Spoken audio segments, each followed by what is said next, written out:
What's up, Wildside besties and baddies? I'm Bailey. And I'm Chelsea, and we're here to walk you through the wild sides.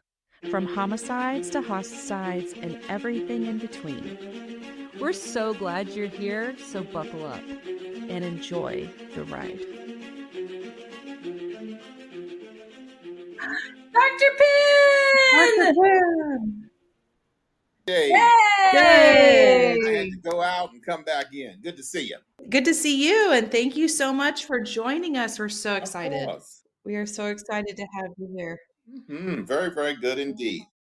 And I would like, Dr. Penn, if you don't mind, just taking a few minutes and sharing about who you are so our listeners know exactly who our honorable guest is today. Well, it's a pleasure to be here, and thank you for contacting me. My name is Dr. Everette Penn, and I am the Executive Director of the Teen and Police Service Academy. Please look us up and know more about what we do, and we'll certainly talk about that in our time visiting. But I think I wear three hats that I enjoy very, very much. One of them is being the Executive Director of the Teen and Police Service Academy, started in 2011. We'll talk more about that. But also a professor of criminology at the University of Houston Clear Lake. And I have been in that position since about 2004.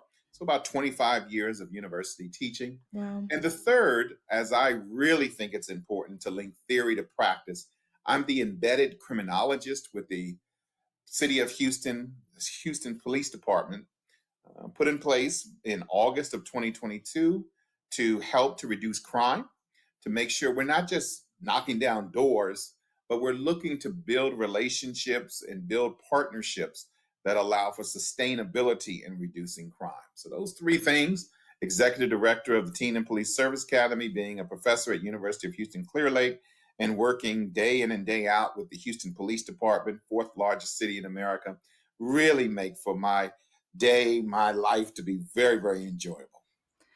Dr. Penn, what do you do with the 4 minutes of free time you have a week? I think about how I can do even more. And then we build in some time raising a 17-year-old who is just an absolute joy.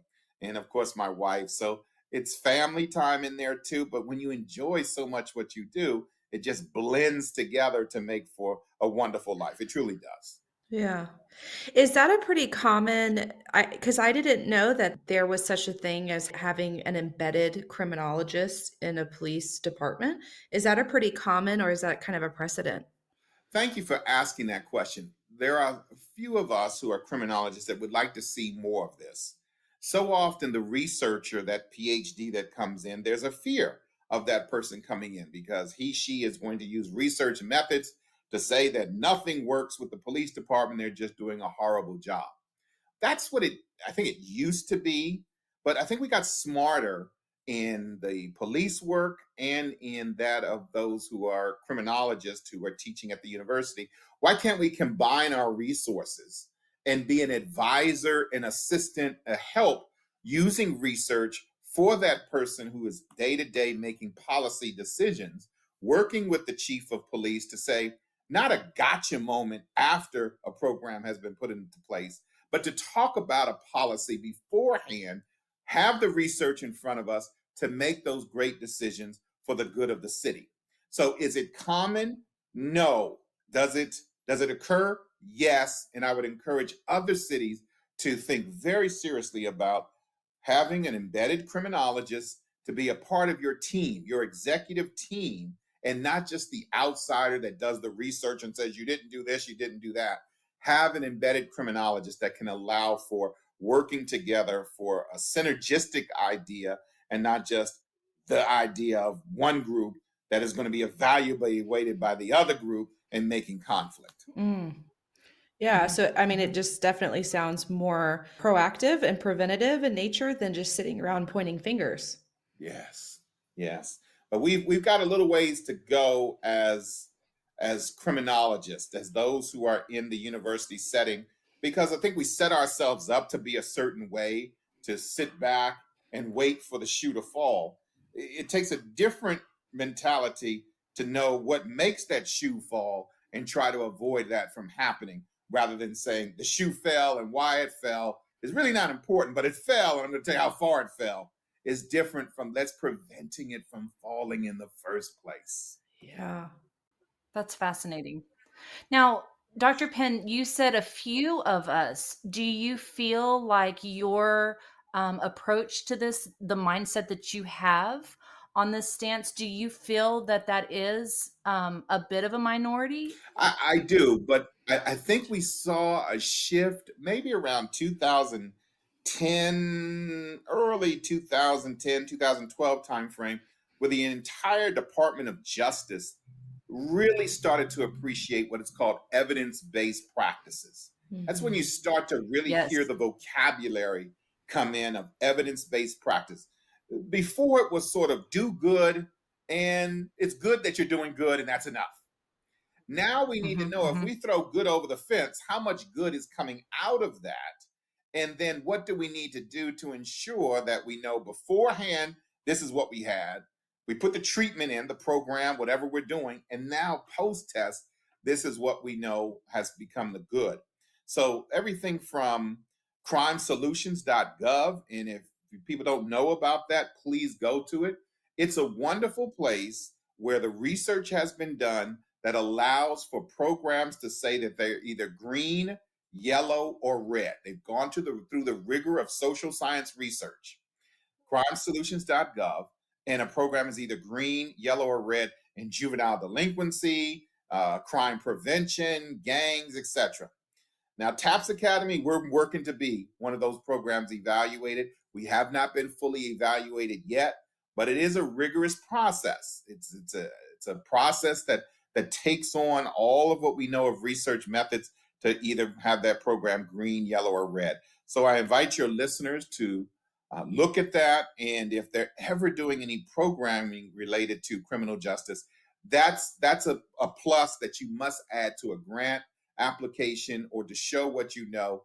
What are the green, yellow, and red programs and practices out there related to criminal justice? Yeah. Can you take a minute just to kind of break down what the TAPS Academy is? One of my most delighted questions to answer. Indeed, the Teen and Police Service Academy was started in 2011 by a grant that was given to the Houston Police Department. So it went something like this. At that time, Chief Charles McClellan was the chief of police for the Houston Police Department. He got his assistant chiefs around a table, and at that time, there was an assistant chief named Brian Lumpkin at the table and said to his chiefs, "Hey, folks, we need to do something more for our youth." Well, it seems as though Assistant Chief Brian Lumpkin was the only one that raised his hand and said, "Yes, Chief, I'll take this on." And he immediately called me. Assistant Chief Brian Lumpkin was teaching for me at University of Houston Clear Lake as an adjunct professor.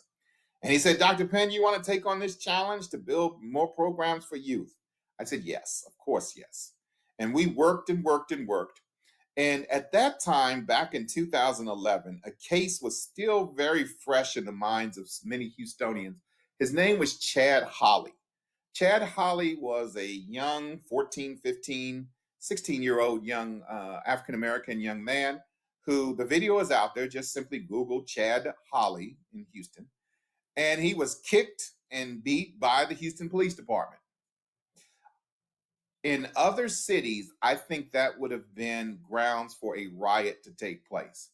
But because Houston had invested so much in community policing with former Mayor Brown, former Chief Brown, and so many others being involved in community policing, the intelligent Houstonian was able to separate the policies of the Houston Police Department from individuals who were involved in those acts.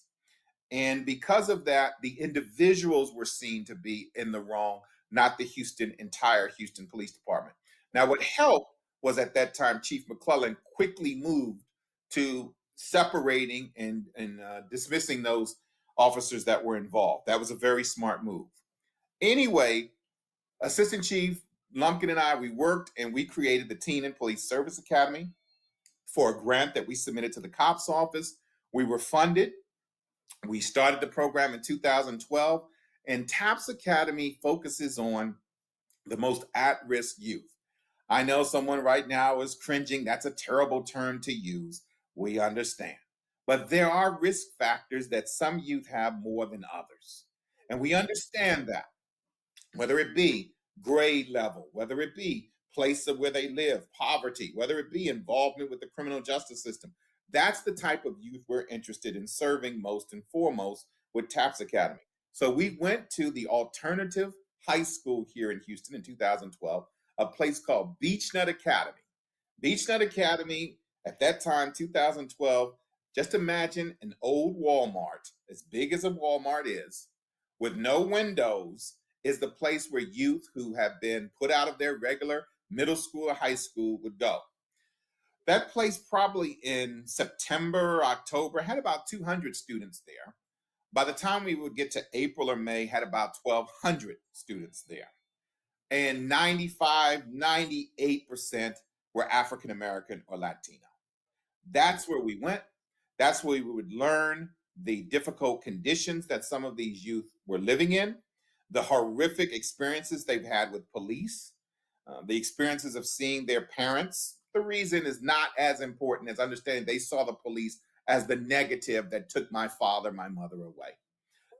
That's where we went. And we started TAPS Academy there. Correct. In 2015, we became our own independent 501c3. Why? Because we wanted to be independent of the police department. We want to be in the middle between youth, police, community. So we're in the middle. And now today we're in 8 states, serving about 3,000 plus youth every year. And Houston is our home, where we serve about 2,000 or so youth every year.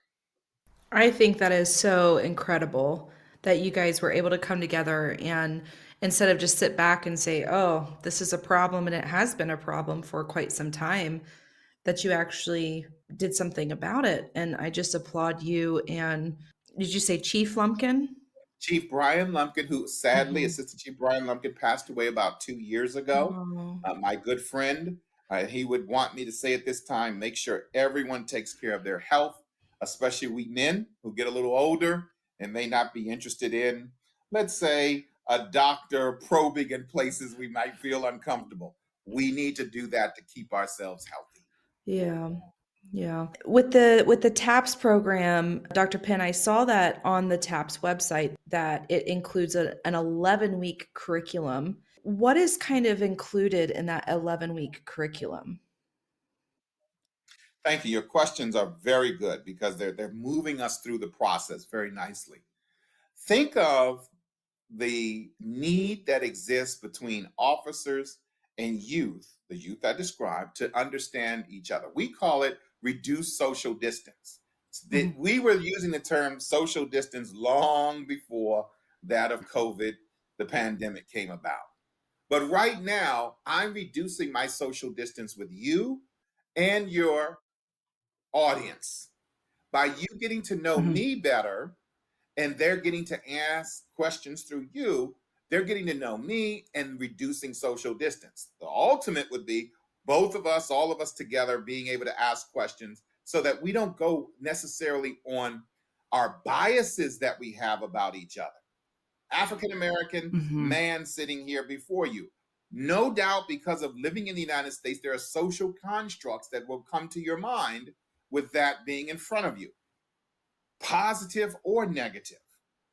But by talking with me, perhaps one of the first things someone said if they saw my face first, ooh, he's articulate.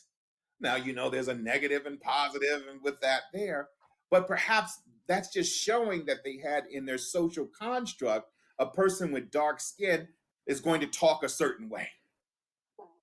And so if we can move ourselves from the labels, the biases that people have, we're reducing social distance to see the inner characteristics a person has. Now, you may find out at the end of the day that I still don't particularly care for that person, but you had an opportunity for that person to meet you, who you are, not just what the outer appearance is of you. I could think the same thing by looking at you.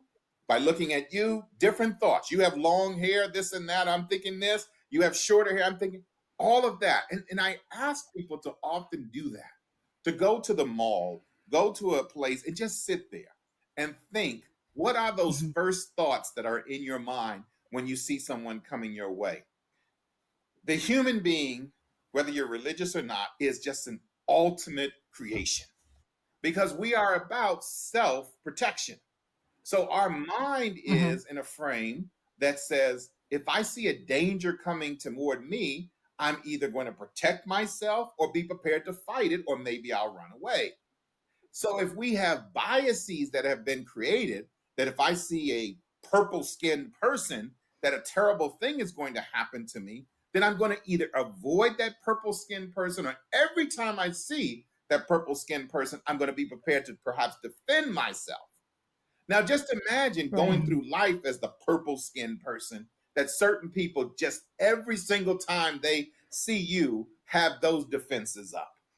How are you going to do business with that person? How are you going to have conversations? That person probably doesn't want to live next to purple people. All of that goes into what we do with TAPS Academy by reducing that social distance. So we have 4 major KPIs, key performance indicators. One is to reduce the social distance.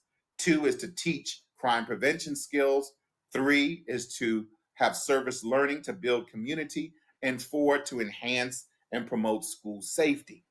Through 11 weeks, the contact could be once a week, could be twice a week, depending on the type of program.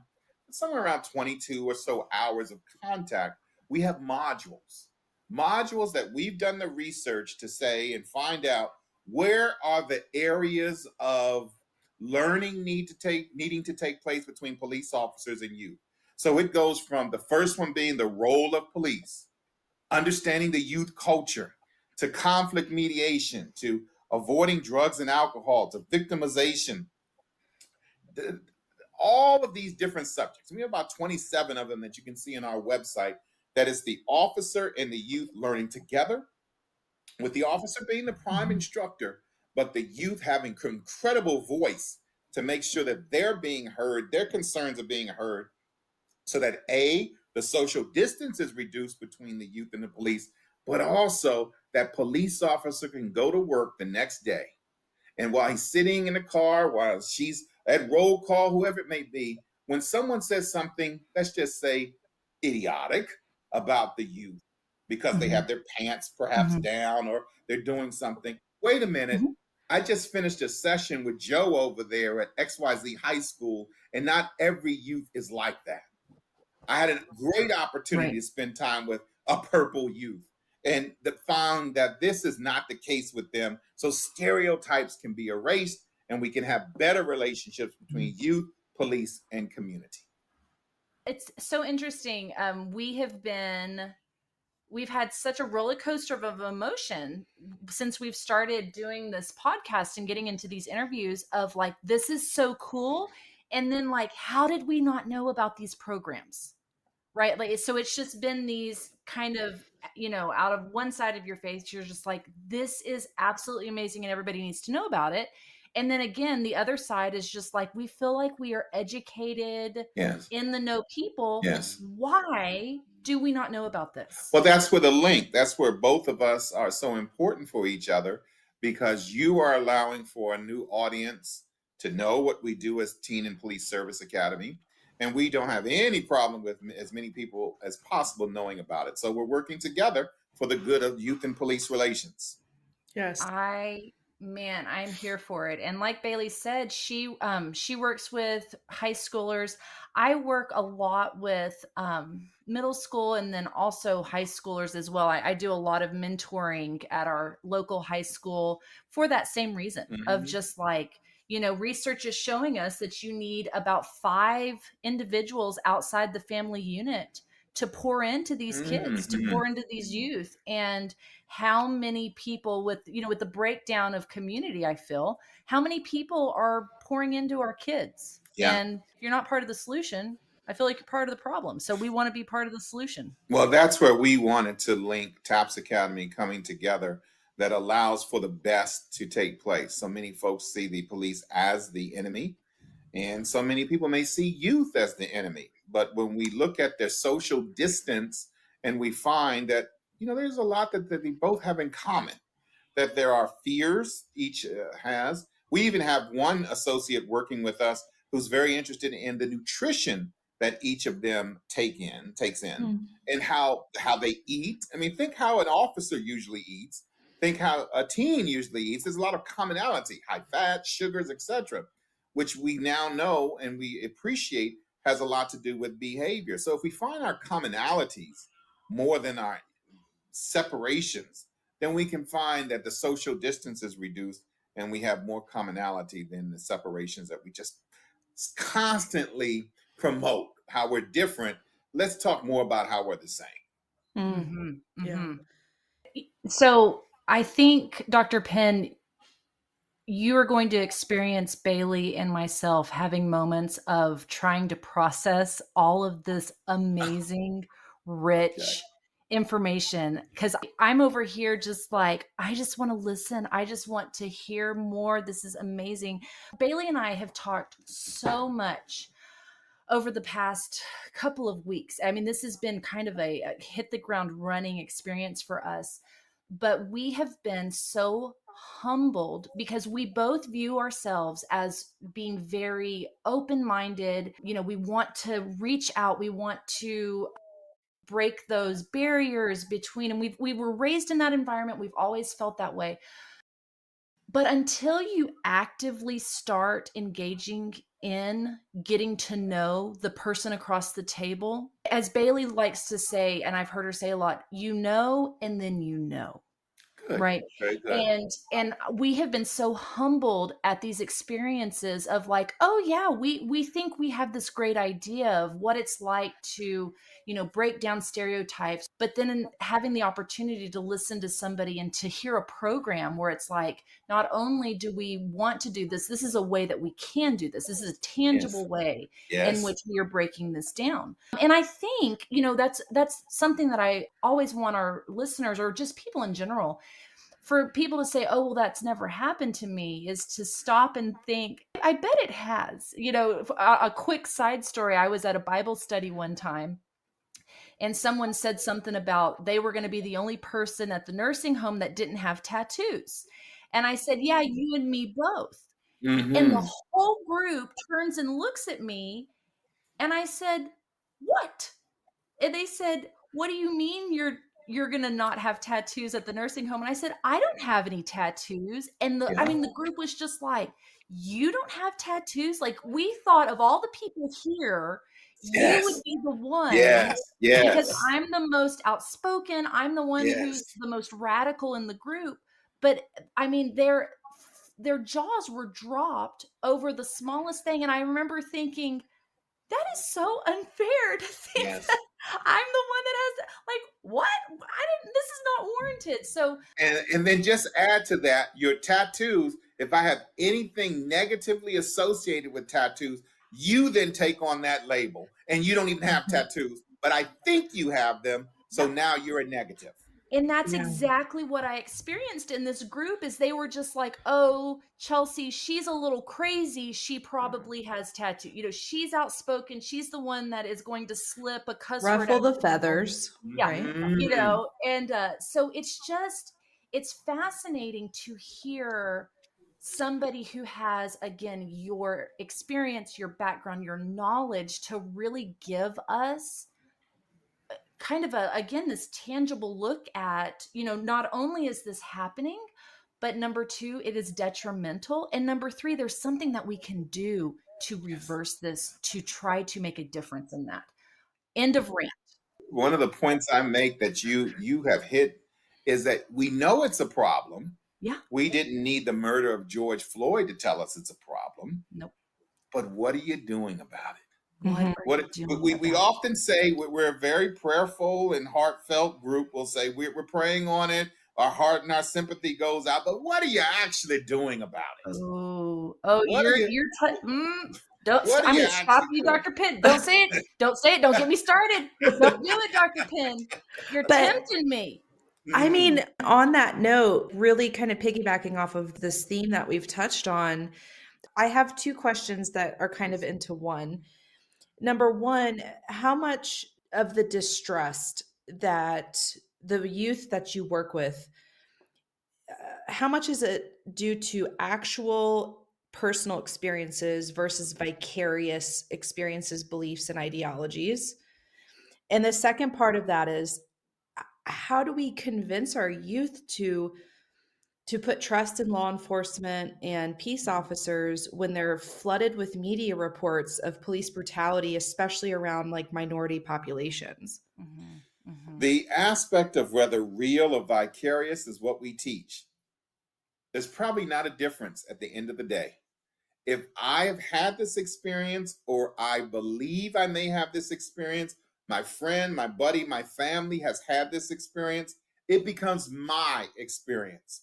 It's often around this time that someone asks me the question, well, how did you get so involved in this, Dr. Penn? I am still reliving an experience of the late 80s and 90s where I went to school. I'm from Washington, D.C., went to school at Rutgers University, East Coast guy. And one has to drive up Interstate 95. And I worked very hard as a United States Army officer in the reserves at the time to have, I was a cadet about to be an officer. And I had a nice Volkswagen car with spinny wheels and everything. There would not be, let me say, very few times would there not be a time driving the 3 hours from Washington, D.C. to Rutgers University in New Brunswick, New Jersey. I was not stopped by the police, whether it be the Maryland State Troopers or the New Jersey State Troopers. And you can go back to the Soto case and others. This is where it was found that racial profiling was truly taking place. You have an African-American young man, 18, 19, 20 years of age, in a nice vehicle with Washington, D.C. plates on Interstate 95. So this is an experience that still lives with me today, 30, 40 years later, of thinking, wow, all those times I was stopped on Interstate 95 and my blessings are coming my way, that I did not act irrational. Blessings that the officer who stopped me didn't do something illegal or irrational. And having to deal with a classmate in college to tell me, I saw you on the side of the road, surprised you're here. So all of that is what I think motivates me today to ensure that there is a fairness and equality with police and youth. Now, it's usually around this time that someone says, so you're anti-police. Not at all. That's a job that is done every single day that we need, that is very, very important. But we want to make sure justice and fairness takes place with every single person. So to go back to your question, whether it be in person, vicariously, what have you, it's still an experience. People will have an experience and talk about it 10, 20, 30 years. And then what happens is a family member has that experience, and it may happen 10, 20, 30 years ago, but that grandfather, that aunt will bring that up. Those police are no good. They'll be, and then it'll continue. So here's an opportunity to infuse a positive relationship in there, knowing that that negative relationship is already out there. And we're going to get to social media in just a moment. Knowing that negative relationship is out there, but have the two combat each other. And that's why the job of our officers is so very important, to show that what police do, that police can be and do their job appropriately with justice, and allow for the youth to ask any of those questions that they want to. The opportunity, as some of our youth say, we'll bring a police car to one of our classes, and the youth will be able to sit up front. And to have a youth say, this is the first time I've sat in the front of a police car. I like the view in the front better. We are allowing for that opportunity to take place. Let's hit the social media.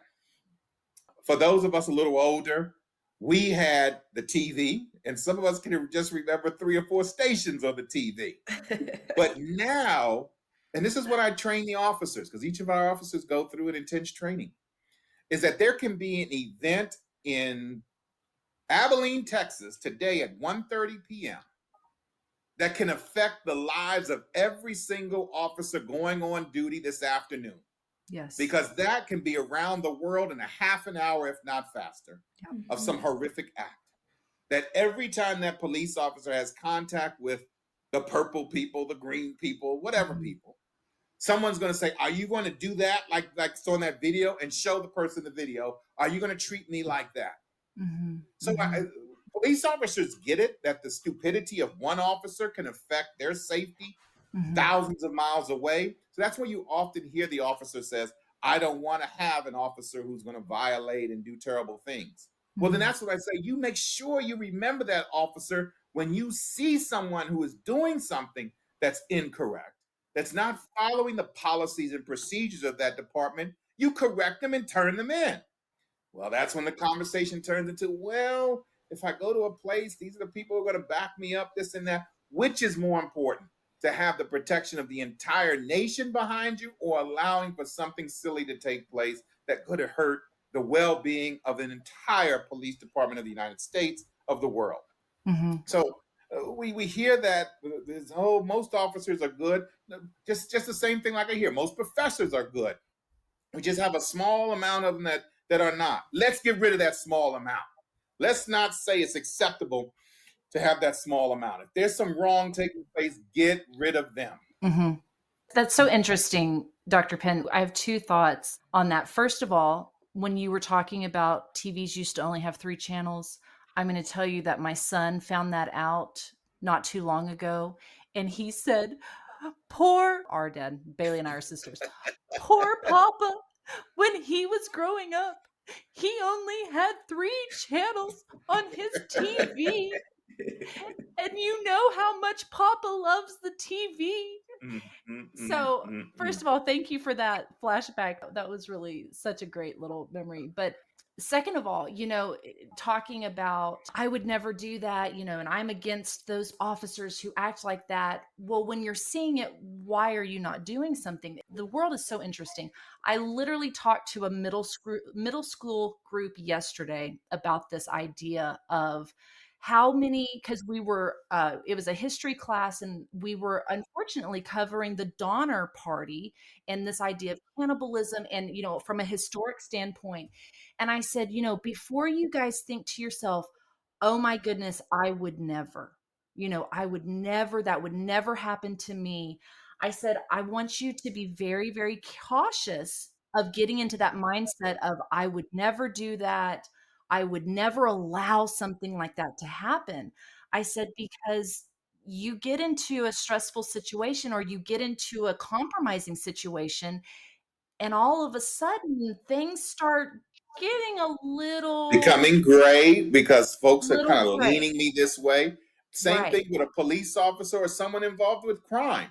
If my right, friends and my associates around me keep telling me, hey man, it's okay to bop somebody upside the head if they have better clothes or better watch or better sneakers than you, I'm going to start to feel okay and comfortable with that. I might have a little part of the mind that tells me this is not right, but all my buddies who I care about, think are important, and have pull on my thoughts and ideas are saying it's okay, and they're giving me high fives and hugging me when I come back with something new, then that becomes my accepted norm.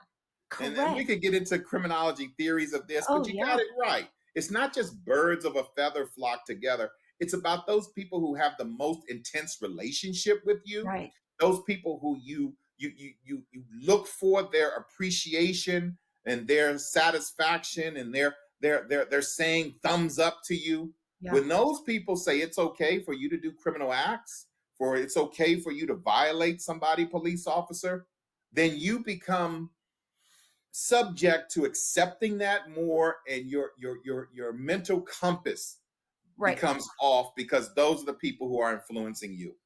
And that's what I love about this TAPS program, listening to kind of how this thing works, is that you're creating a community on both sides Yes. that are starting to hopefully reprogram. Like, you're getting Yes. reprogramming that's happening with the youth, but you're also actively getting police officers who hopefully, if they did have some negative connotation or some negative experiences, that's getting rewired as well. And so you're creating, again, this stronger community with a Yes. central goal.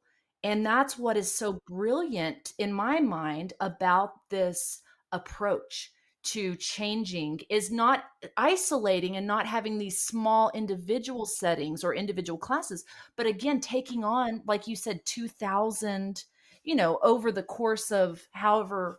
I, and A I, year. I guess I should ask, you say we talked about that it was an 11-week course. So is that every 11 weeks? How does that work, I guess, time frame wise? Excellent question. Excellent question here. Hope we're doing all right with time because that's an excellent question you're asking.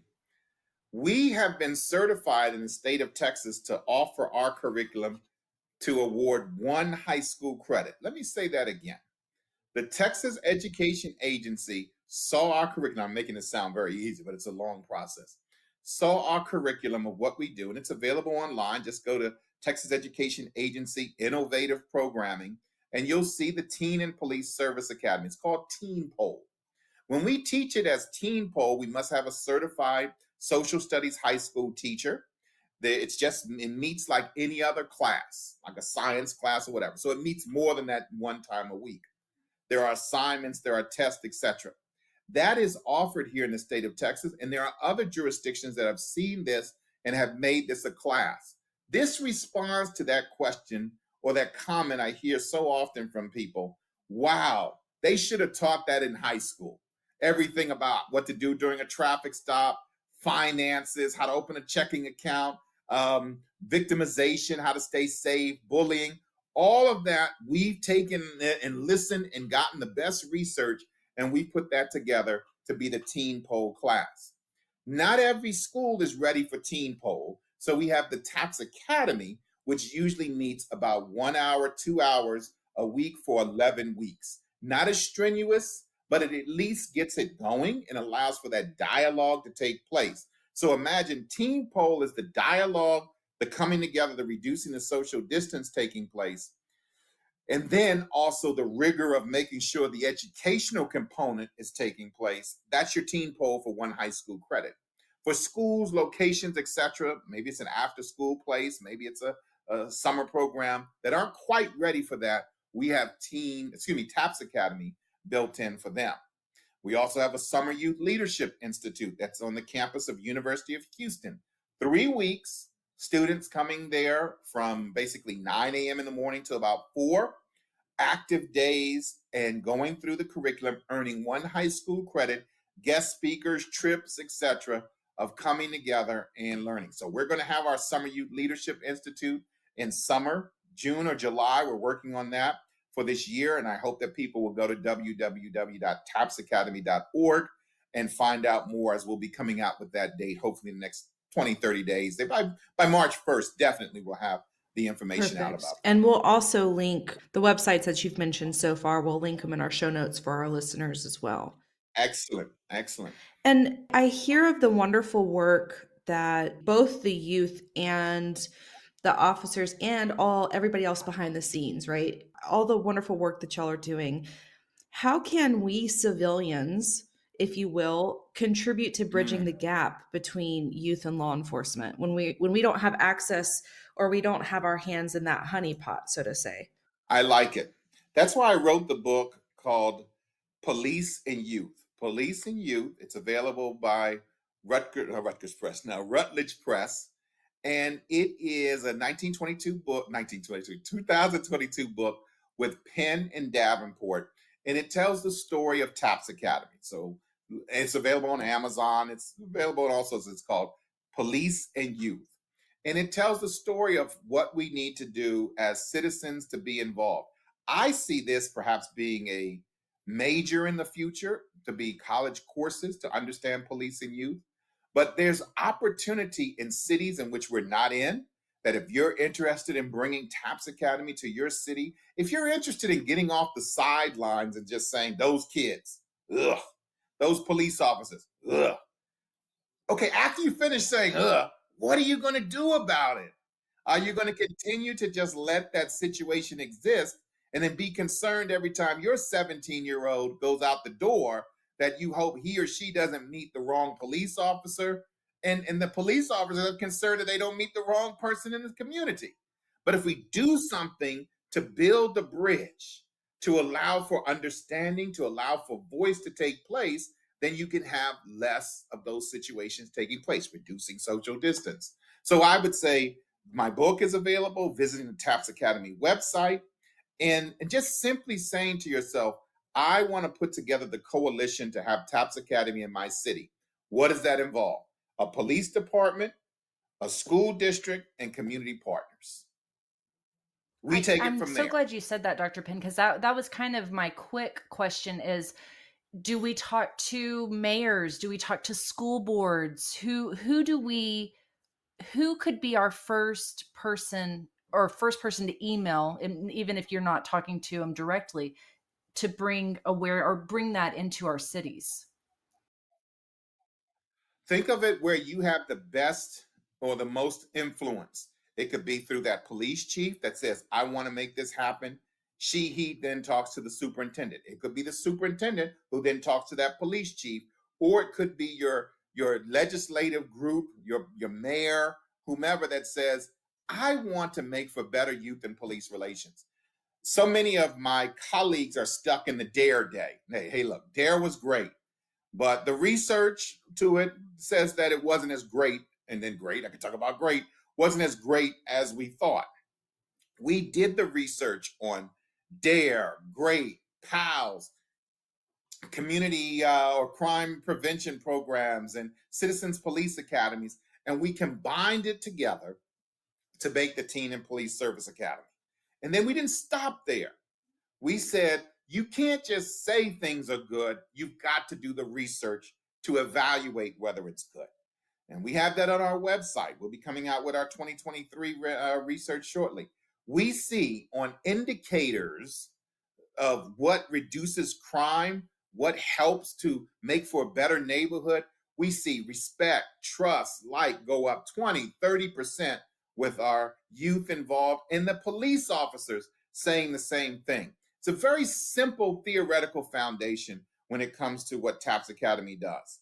When you reduce the social distance and you have trust, respect, etc. going up, you have more social bonding.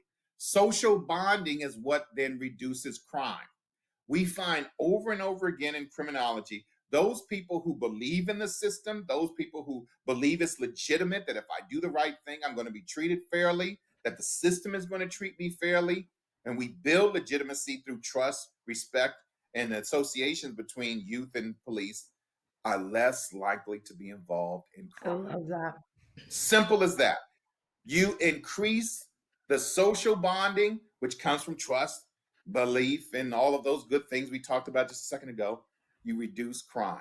Legitimacy. When people believe in the system, they're more likely to follow a system. But if I believe I work hard, and I'm working just as hard as this guy over here, but he keeps getting promotions, he makes more money than me, why am I going to go to work tomorrow? I'm going to start to think to myself, I'm not going to win in this game. Same thing if you go to Las Vegas. Why would I keep playing a game I'm not going to win? This helps to explain why people may be involved in criminal activity. They don't see legitimate ways of having the American dream, but they do see an opportunity for me to have something by committing this illegal act. I can't win legally, but maybe I will benefit if I do illegal. So I'm going to go ahead and take the risk illegal. And then just add to that, what if prison really isn't a deterrent to me? What if, let's go deeper. What if me actually going to prison is a better life than the life I live outside of prison? Oh my God, you didn't say that. 100% true. So where is my deterrent? Where is my deterrent? That's why you have to have fairness in the society. You have to believe, or people have to believe, I have a chance at success. I have to have schools that function well for me. I have to have opportunity for me to say it's worth me getting in the game. And then especially add if I've seen my 40, 50, 60-year-old parents bent over from 30, 40 years of hard work, they're not succeeding. Why am I going to try to succeed with the same education or worse than what they had? What makes me think I'm going to do any better? But yet Joe down the street is saying, hey man, just take this package over there, or ride with me right here and you can pick up A, B, C, and D. It becomes very tempting. And I think it's not fair for us who are blessed to live a middle-class life to chastise that when we find, as criminologists, we believe in environment, that if we were placed in those same situations with that Exactly. same economic background, we would probably find ourselves doing the same thing. You know, early on in my career as a clinician, I worked in kind of an inner city area and I did what was called anger replacement training through the juvenile court system, if you will. Mm. And it's interesting because a lot of the kids that I worked with, and it was 12 to 17 years of age, I mean, they were your kind of stereotypical at-risk youth. And what I mean by that is they were angry. They did not have a lot of Yes. trust in any system, whether it was school system, police system, therapist system, social system. There was no trust in that. Yes. And I'll never forget the conversation I had with a young man, and we were talking about the opportunities that he could do, right? If we started to change some of his Yes. behaviors, some of the affiliations. And he looked at me and he said, "You know what, Miss B? You seem like a really nice lady." And I was like, "Oh man, this is about to be some criticism of my life right here." Here it comes. Here And it he comes. said, "What kind of car you drive?" And I told him. And he said, "You still paying it off, aren't you?" And I said, "Yes." And he said, "You got student loans, don't you?" And I said, "Yes." And he said, "I'm 14 years old. I have $60,000 hidden away and I drive a Cadillac." He said, "Excuse the language, but why the F would I go to college so I can get a job managing a McDonald's and making what I make in a month, slinging dope or selling drugs or being part of the gang that I'm a part of?" And that's usually where we step in and say, but your life may be lost to this and that. Well, I ain't gonna make it past 21. So I mean, hey, we're gonna run hard until 21 or Mhm. 25. And we know 25 is this magic age where our brain fully forms and the teen brain goes by. But up until that time, it's about risk taking. And if I feel as though I'm gonna make more money running out in the streets than you silly folks that went to college and have school loans and you're doing this and all that, yeah, somebody might hit me with a bullet, but I'm gonna live Right. hard until that time takes Mhm. place. Now, let's not get discouraged by that because often that's where the sentence ends. But I think what we've got to spend our time is working with the gentlemen like that and saying that, hey, I had those same temptations myself growing up in Washington, D.C., or I know of people, and this is where credible messengers are coming in as people being involved in criminal justice systems. And they can tell the story, Mhm. I can tell the story of how many people did not make it past 25 and how many heartbroken mothers are out there because there's Mhm. something about attending, and sadly with TAPS Academy, with the population we've had, I've attended funerals. And I see two things happen. I hear mama always crying because she no longer has her baby. And I also hear the young men and women in the back who say, we're going to get who shot Joe. We're going to get them. And I think, wow, it's just a domino effect of more negative taking place, especially from what I hear in the back with those youth who are interested in Right. revenge factor there. Where does the stop point come to say, this is enough? But then that's when the youth will tell you, that's how it is in your neighborhood, but it's not in mine. Somebody's trying to smoke me. Somebody's trying to get rid of me. And that's why I got to carry a weapon. We know when people carry weapons, they're more likely to use the weapon. If I have a way to hurt you, if you approach me, Yeah. I'm more likely to use it. But then that person doesn't want to lose their life. So we have to understand Yeah. environment. We have to appreciate environment and look perhaps at a macrocosm level at the environment in which some of these folks are coming from and working hard to improve that environment with opportunities that go beyond where they Mhm. are. That's why we say in the TAPS Creed, we're going where we have never gone before. There are students that we have in TAPS Academy that think that college costs millions of dollars. Now, maybe in their mind, you can think that because if it costs $1,000, Mhm. that's beyond what I'm able to pay. But they've never heard of Yes. FAFSA. They've never heard how the opportunities of scholarships exist out there. I think it's our responsibility, those who have social capital, those of us who have been in the environments of knowing that these things exist, that is our requirement to those in which much is given, much is expected, and much is required, that we have an obligation to give those gifts to Yeah. them and show them how to use it. And just tell them. Yeah. But you got to show them how to use. You got to take them to the well. You sometimes got Yeah. to put their face in the water and make them drink Mhm. that water for the good things that are out And and I know we've said it, and I just am so appreciative of the work that you do because I found myself kind of in a paralysis, especially over the last, I don't know, 5 or 7 years. You know, my husband was in law enforcement for many years, but I've also worked with underprivileged at-risk youth, right? So I've seen kind of personally the truths to the sides of this, I don't know, for lack of better words, the social media structure that we have. And it's always tends to be like the people versus law enforcement, if you will. And I never got into the discussions about it in a public platform ever because Mhm. my stance has always been I always support what's right, there. Yes. you know, and both are right.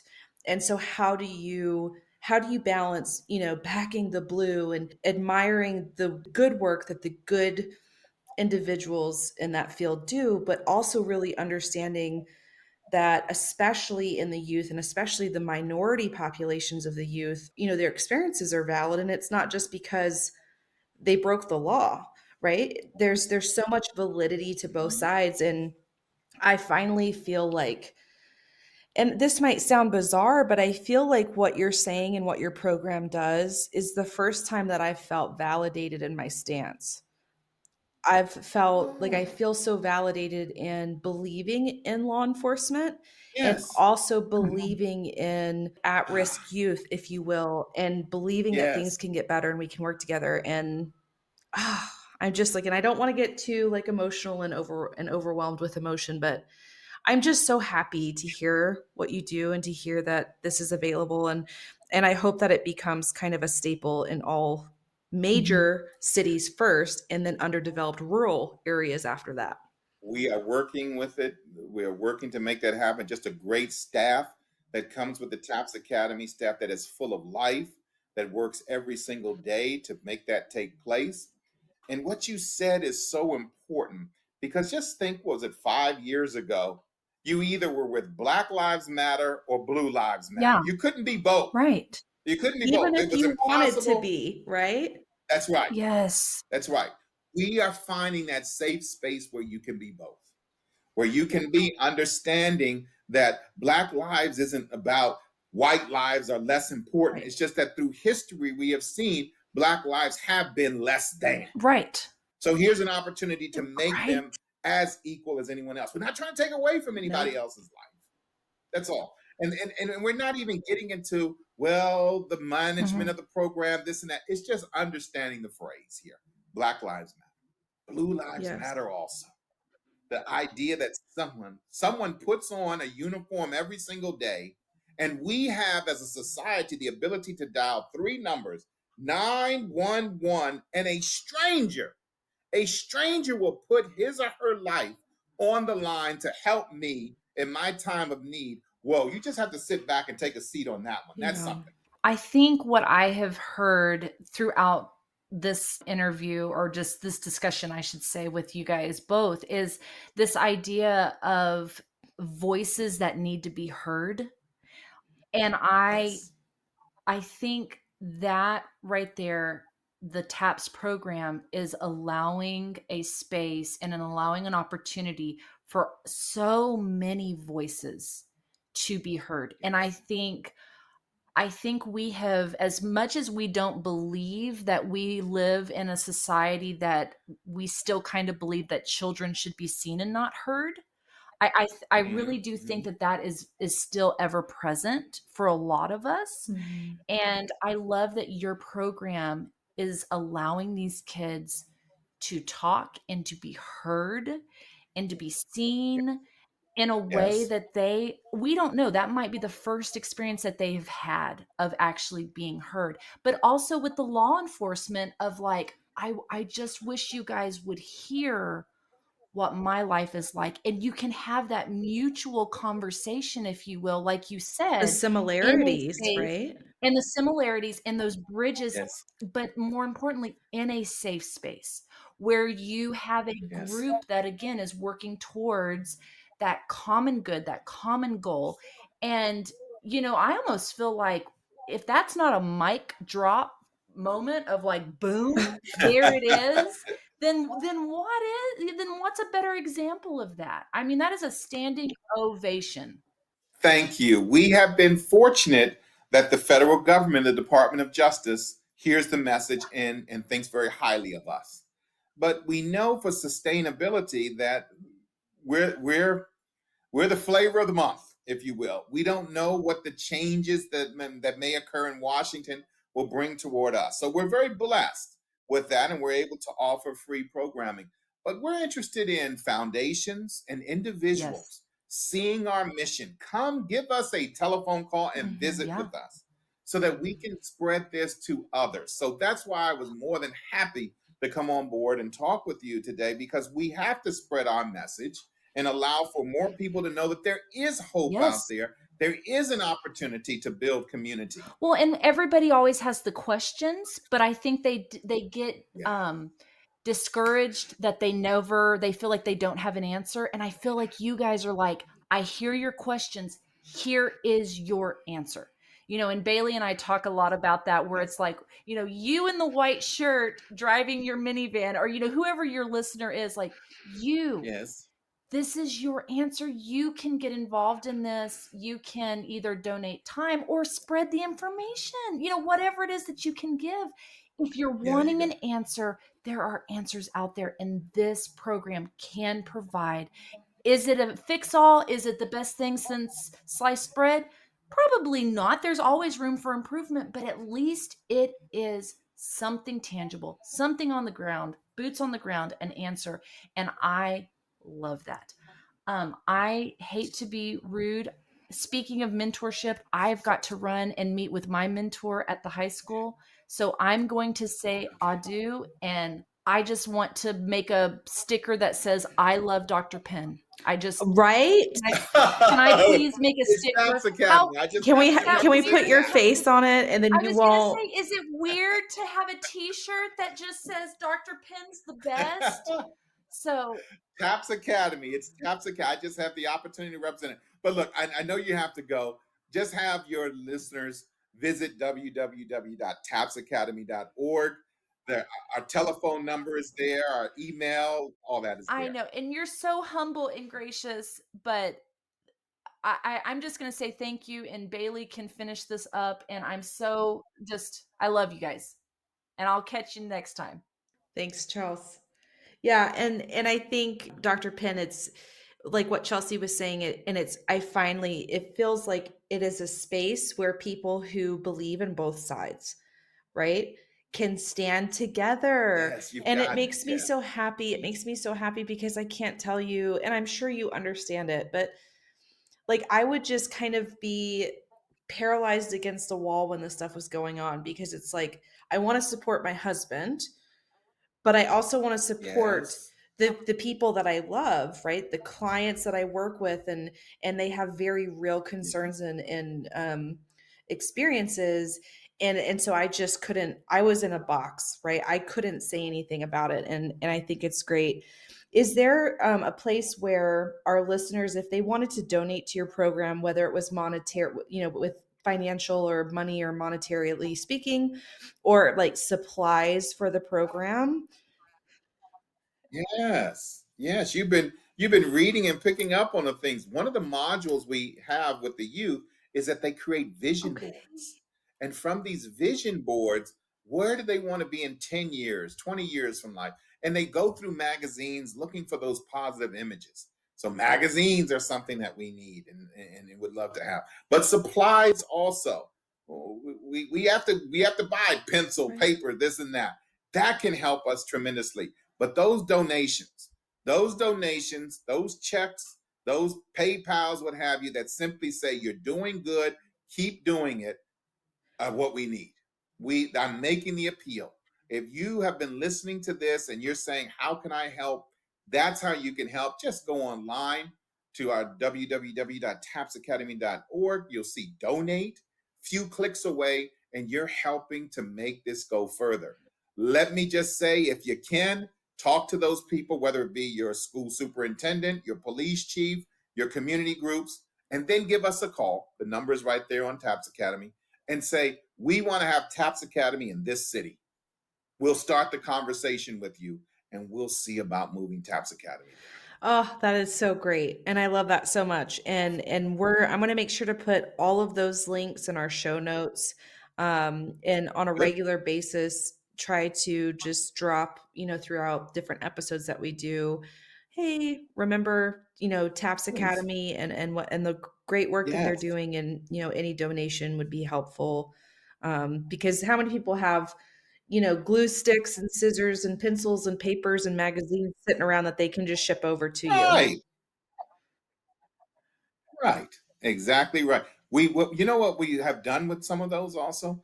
We do service learning. Service learning is a very important part of us. That 3 hours, every single youth and officer has to do 3 hours. And it's not just going and volunteering, it's getting educated about the subject, doing an action in the community, and the reflection. We call it EAR, education, action, reflection. We sometimes give care packages to teachers, from their students. And we put in their staples, papers, and we bring some of the teachers to Yeah. tears, not just because of the letter that were written, because we understand Yes. some of these teachers have to pay the cost to have supplies in the room. So, hey, you can help with that there, making it happen, and not just listening to this one, your questions. Let me just say, everybody, they are well prepared with their questions. You led them right, you had done your research, wonderful. But now here's your opportunity. Take it all in, pause, then donate. There you go. I love it. I love it so much. And again, just so much. Thank you for sharing your extra 4 minutes that you had left over Oh, in your week with Wildside Podcast. So we really appreciate it. wishing you the very, very best. We look forward to hearing from you later.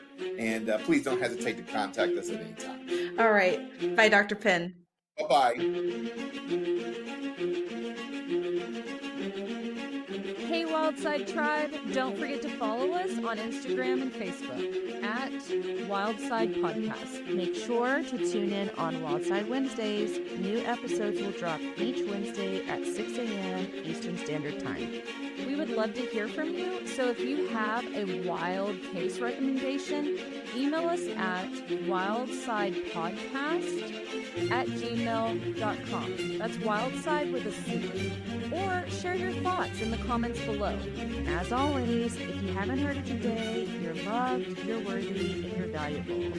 And we'll catch you on the flip side.